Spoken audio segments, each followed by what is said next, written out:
नमस्कार. सुहाना अंबारी मसाले को प्रेझेंट्स होम मिनिस्टर भारत दौरा को पावर्ड बाय अँटीबॅक्टेरियल एक्सोच्या या भागात मी आदेश बांदेकर आपल्या सगळ्यांचं मनापासून स्वागत करतो. जयपूरमध्ये आहोत आणि आज आपण मानस सरोवर एक्सटेन्शन या परिसरात आलेले आहोत. छाया अभिषेक पाटील या वहिनींना भेटणार आहोत. या राजस्थानच्या भूमीमध्ये जयपूरमध्ये इतकं आनंदाचं आणि इतकं गार असं वातावरण आहे. बघा ना, आता तिसऱ्या मजल्यावर आलेलो आहे. इथे सुद्धा असं छान एक गार्डन तयार केलेलं आहे आणि वाळवंटात हिरवळ म्हणतात तशा पद्धतीचं हा आनंद. आणि या आनंदाबरोबरच या गारव्यामध्ये चला भेटूया आता पाटील कुटुंबाला. छाया अभिषेक पाटील. मी सौ छाया अभिषेक पाटील प्रायव्हेट कंपनीमध्ये अकाउंट्स डिपार्टमेंटमध्ये नोकरी करते. मला वाचायला, लिहायला, ड्रॉइंग करायला, फिरायला आणि भरपूर गप्पा करायला आवडतात. माझ्या प्रत्येक कामासाठी, माझ्या इच्छा पूर्ण करण्यासाठी, माझा छंद पूर्ण करण्यासाठी माझे मिस्टर माझ्याबरोबर पूर्णपणे मला सपोर्ट करतात. जयपूर हे शहर महाराष्ट्रापेक्षा वेगळं आहे. इथली माणसं खूप सपोर्टिव्ह आहेत. आदेशजी, तुमचं स्वागत आहे इथे. Welcome to Jaipur.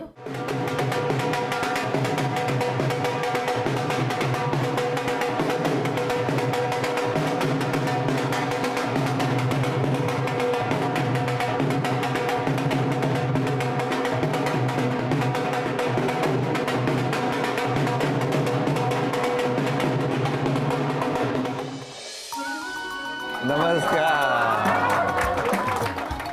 मदरावरती जरदारीचा मोर नाचरा हवा. दाही दिशांना आता पसरू दे गंध मराठी नवा.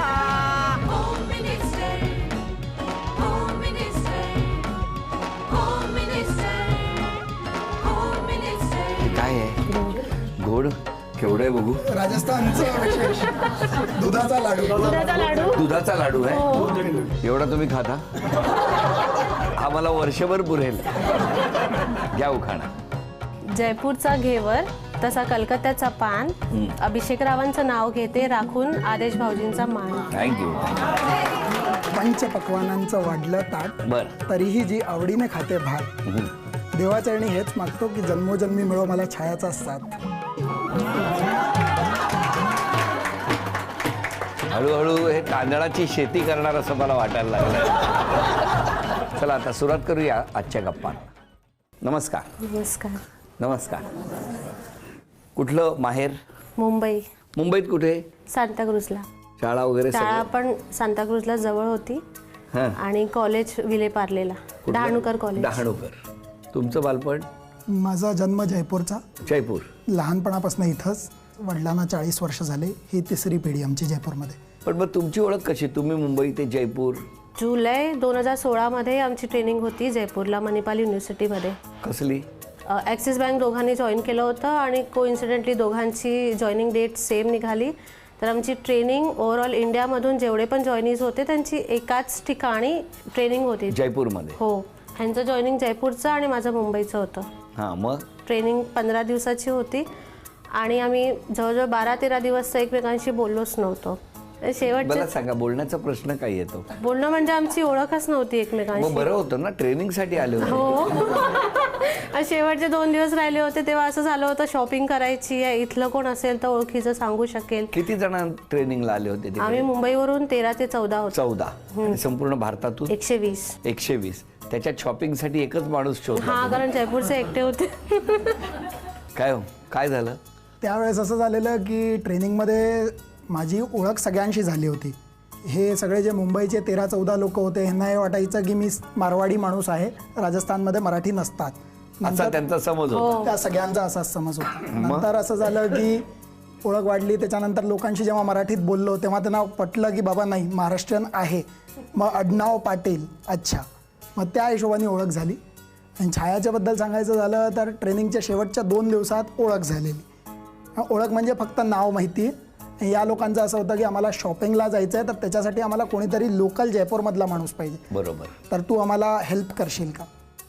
त्या हिशोबाने केलं.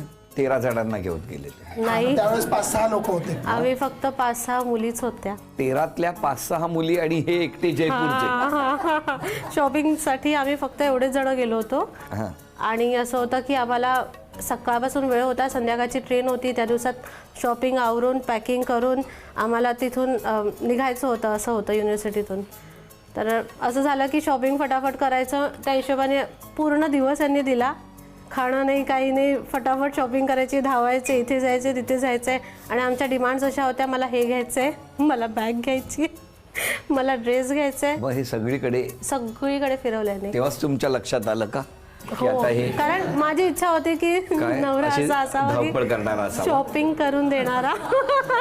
पण मग तेव्हा तुम्ही एकमेकांना चला, तुम्ही यांनी शॉपिंग करून दिलं, तुम्ही ट्रेन स्टेशनवर गेला असाल, कसं गेला होता स्टेशनवर की पोहोचवलं फ्लाईटने पण गेला? ह्यांनीच आम्हाला. हे चालू होते. हां. आणि मग आणि धावत धावत ट्रेन पकडली होती, कारण आम्हा चौघींमुळे अरे, एका ट्रेन चित्रपटात असा चुकणार shot आहे.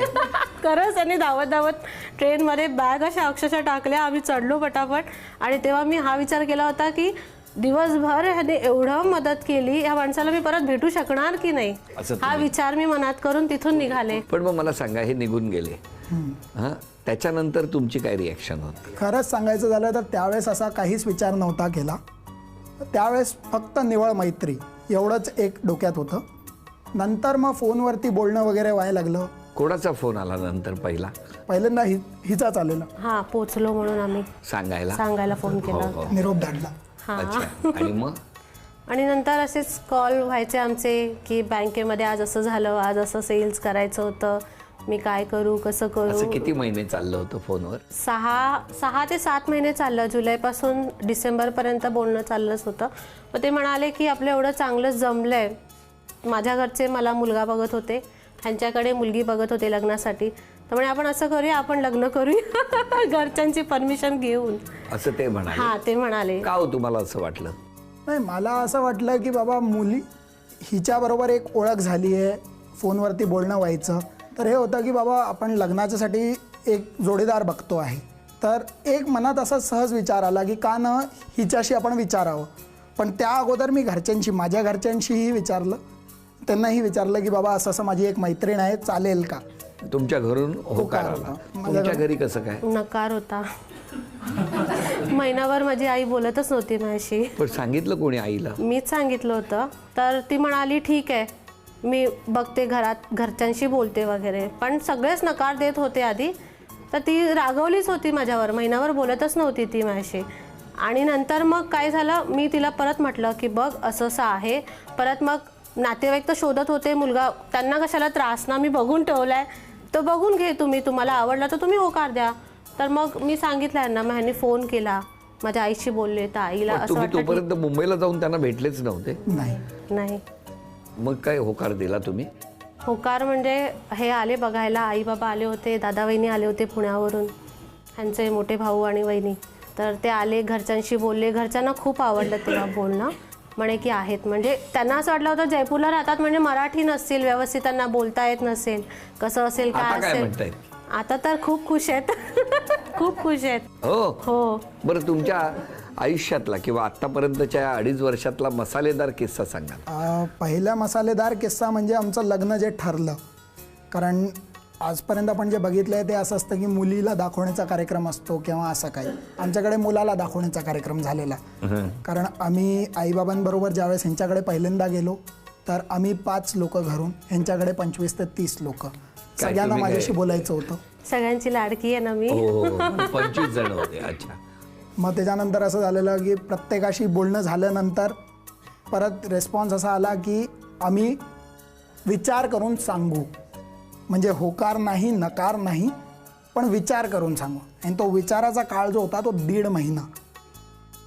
त्यात माझ्या घरच्यांचं हे की बाबा त्यांचं काय झालं, नसेल तर आपण दुसरी मुलगी बघायची का, अशा सगळ्या गमती चाललेल्या त्यावेळेस. नंतर एप्रिलमध्ये हे लोक आले.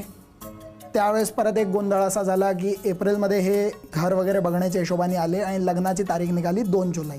2 महिन्यातच लग्न. लगेच लग्न? 1.5 महिना. 1.5 महिना. त्यात असं झालेलं की त्यांचं म्हणणं हे होतं की मुंबईला भरपूर पाऊस असतो, त्यामुळे मुंबईला लग्न शक्य नाही. तर 1.5 महिन्यात लग्न जयपूरला, असं आमचं ठरलं.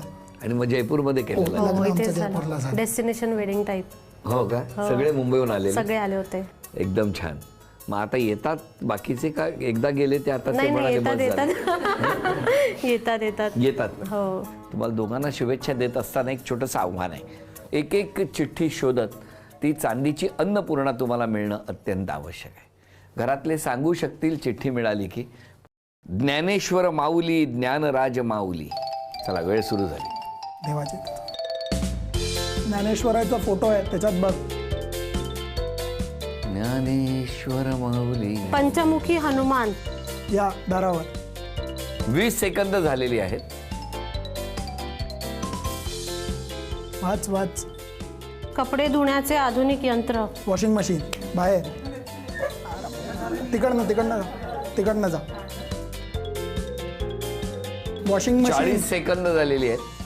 पोपटा पोपटा बोलतो गोड, खायला तुला पेरूची फोड.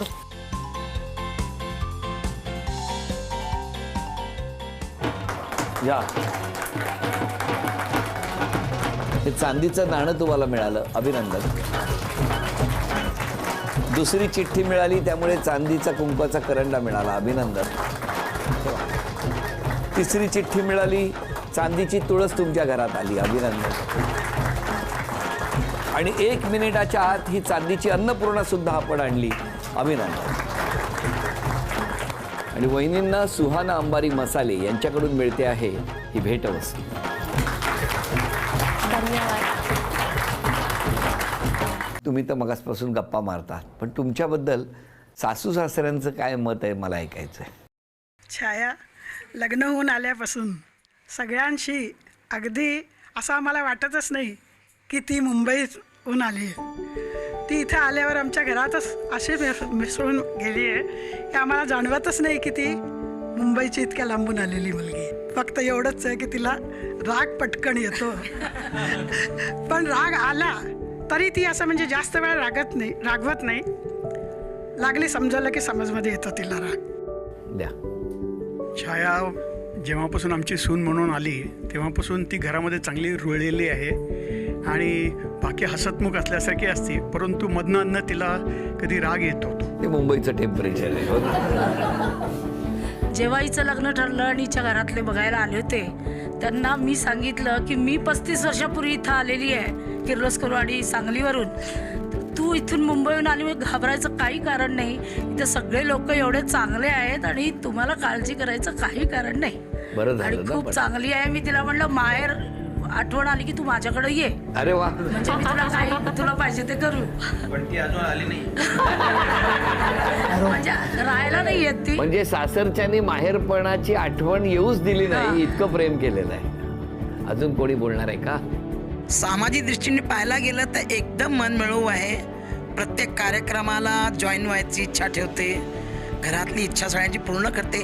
रागीट असणं स्वभावाचा एक अंश आहे, त्याला नेगेटिव्ह पॉईंटने पाहावं. बाकी ठीक आहे, खूप गोड पोरगी आहे. आणि ह्यांची ओळख करून देते ह्यांच्या सगळ्यात आधी म्हणजे सगळ्यात पहिल्या शिक्षिका त्यांच्याकडे शाळेत गेल्या होत्या. अरे वा. तुमच्या शाळेच्या त्या मुख्याध्यापिका होत्या? नाही, माझी शाळा होती स्वतःची. स्वतःची शाळा होती. 30 वर्ष शाळा चालवली आणि त्या आणि शाळेत- सुरुवातीच्या बंड मुलांपैकी अभिषेक पाटील हा एक मुलगा. तेव्हा आणि त्यांना तो- हिंदी समजत पण नव्हतं. तो बंडोबा अजून कमी झालेला नाहीये तसा, पण ठीक आहे, वयाप्रमाणे आता हळूहळू निवळताय. आता एक छोटासा खेळ आहे आणि या खेळामध्ये तुम्ही चित्र काढणार आणि घरातले सगळे ओळखणार. बघूया बक्षीस मिळणार का?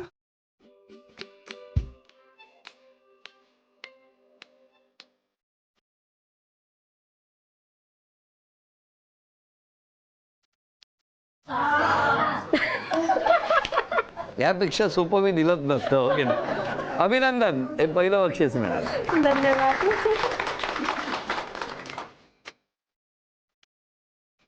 बोलायचं नाही.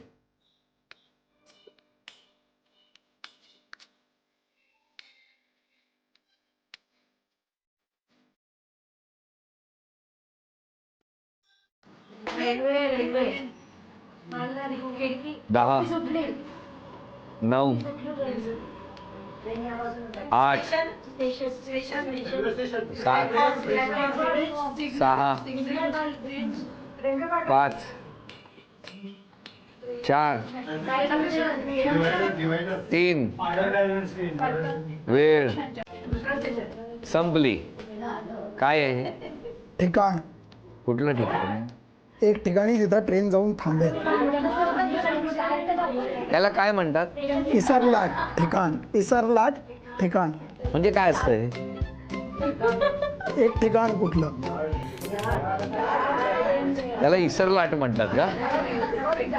बरं ठीक आहे. तिसरं तुम्ही काढा.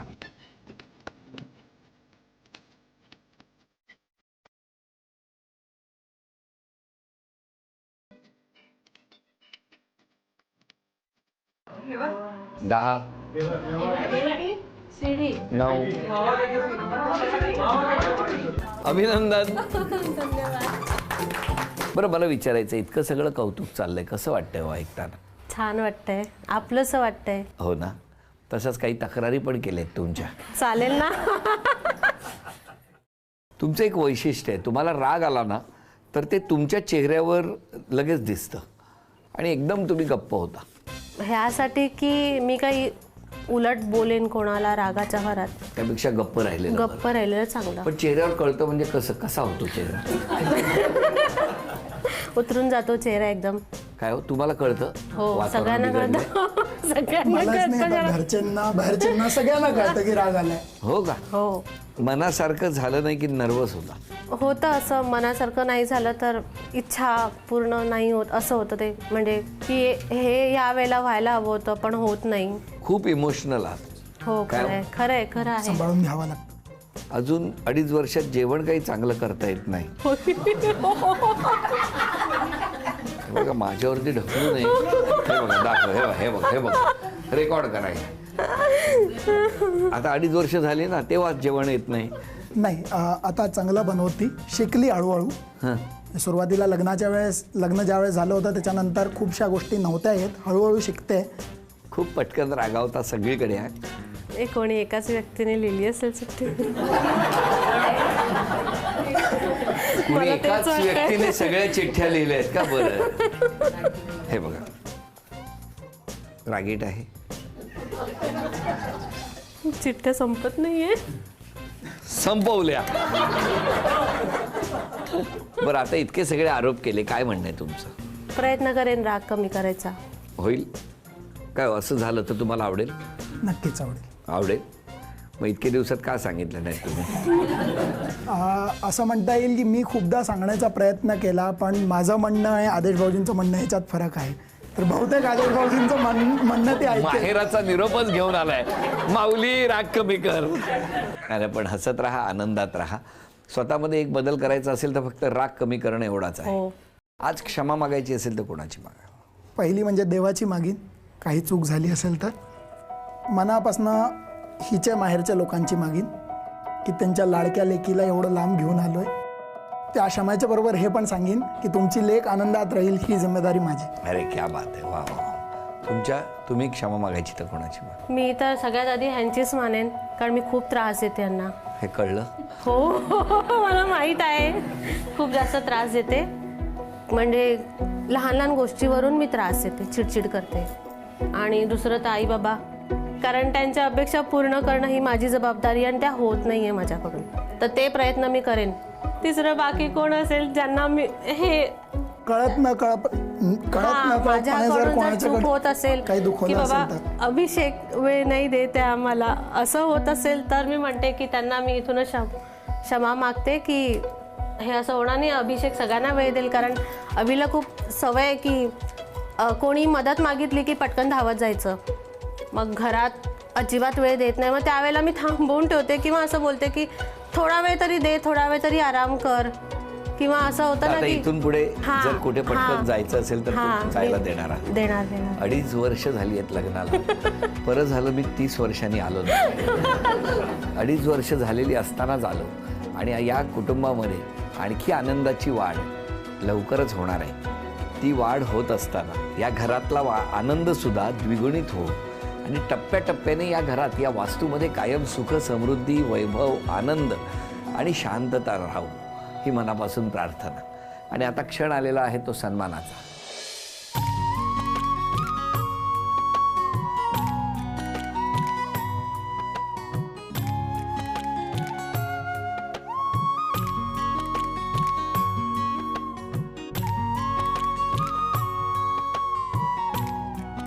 झी मराठीकडून ही भेटवस्तू तुमच्यासाठी. वैदिंदा तथास्तू पुणे आणि कोल्हापूर यांच्याकडून मिळते आहे पैठणी. अभिनंदन. झी मराठीकडून आजची आठवण भेट. या संपूर्ण कुटुंबाला आणि या दोघांनाही शुभेच्छा देऊन आजचा भाग इथेच संपतो आहे. पुन्हा भेटूया अशीच एक पैठणी घेऊन होम मिनिस्टरच्याच पुढच्या भागात. नमस्कार.